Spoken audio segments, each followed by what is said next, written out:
is this? Tabletop Island, huh? Let's see what this is all about. Grab your pirate ships, mateys, because there's no time to be monkeying around. Yo, is there any bananas left? Gary, hush up. He's shooting a commercial. Oh, my bad. Or maybe there is. What? Oh, wait, what? Oh, hey, I'm sorry, everyone. I've just been informed that monkeys are not a part of Tabletop Island's demographic. I do apologize for that. Wait, where were we? Roll and sail across the color wave spaces to steal yourself some gold coins. But it won't be that easy, because when you roll a red side, Titus Tentacle is awakened and will stretch his long octopus arms, knocking over everything within reach and sending those pirates back to start. Are you going to be the first to collect 3 coins, or will Titus send you flying?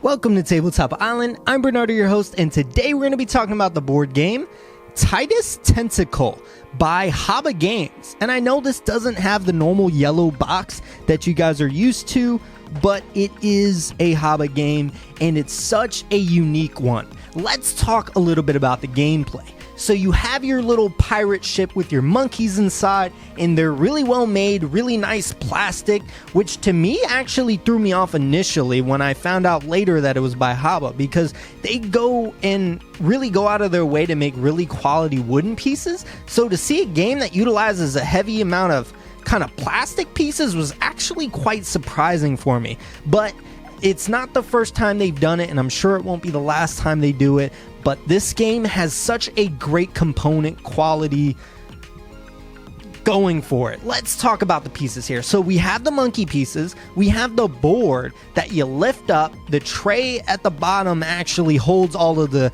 secondary pieces that slide around, such as the monkeys, such as the little divider pieces, and also the dice and the coins. But the board actually has to lay on top of the bottom half because the little octopus piece in the center, which I'll talk about in a moment, clings to the center piece of the box, which is really nice and really well made. That the box is designed with how it's laid out. It rises off of the table and it creates the atmosphere around the edging. I just like that very much when everything is kind of self-contained. So the reason why you attach that little pump piece is because on your turn, if you roll a red side, you spin it randomly. It doesn't say that. It kind of turns it the way you want to, but obviously you can't look at the tentacles underneath it or you'll know where it'll come. I choose to just spin it 3 times randomly, not looking. And then you push down on the pump and it shoots out these tentacles really quickly. And if they knock out your player piece, then it goes back to start. Now, the cool thing about the game, it has this really nice 2 component for the dice. The dice is really nicely engraved, and it's very easy to understand what is what. And I know with a lot of dice, sometimes it's not. Now, you don't really go by the symbols, you go by the color. And you're moving across the different color wave tiles, and you're trying to make it to the treasure island in order to get a coin. The first player to get 3 coins wins. Now you can move 1 monkey at a time, or you can move them both at a time. Now while you're moving it across, let's say you land on green, and then the next time someone else lands on green. Guess what?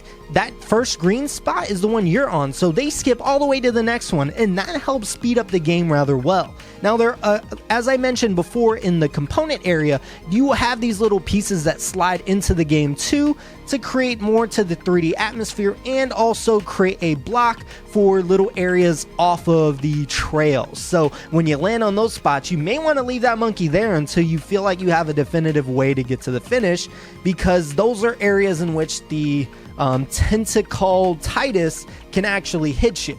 So your goal is to move across quickly, and you also want to make sure you knock your opponents down. Obviously, there's a lot of randomness going to the game, but the game is extremely fun. It actually really reminded me of Tornado Rex in terms of the going back to start, the kind of unique plastic aspect that gets you there. And again, there's a lot of vintage games that do that, but this game is really special, and I think it's a fantastic game. The component quality is amazing. The fact that everything locks and is together and is self-contained is extremely impressive.